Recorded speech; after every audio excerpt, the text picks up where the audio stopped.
Welcome to our channel. Today we how to register with Looker Studio for website UX reporting. Easy tutorial step by step clearly.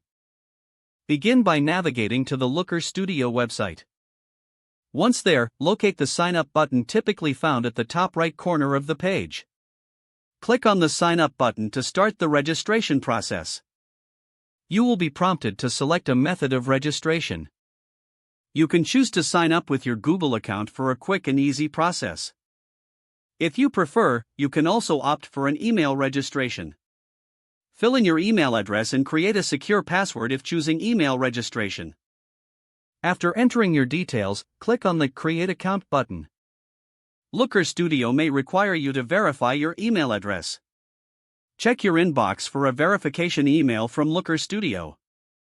Click on the verification link within that email to confirm your account. Once verified, return to the Looker Studio homepage. Log in using your registered email and password or via your Google account. Upon logging in, you will be directed to your Looker Studio dashboard. Explore the interface and familiarize yourself with the various options available.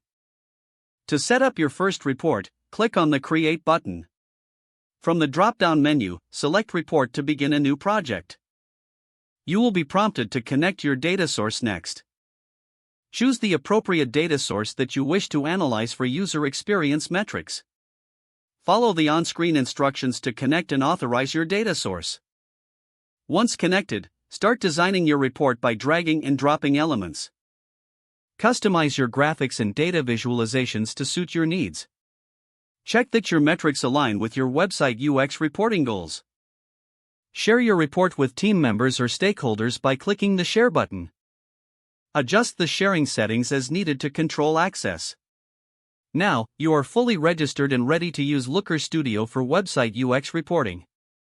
Start exploring the powerful features available to enhance your data analysis experience.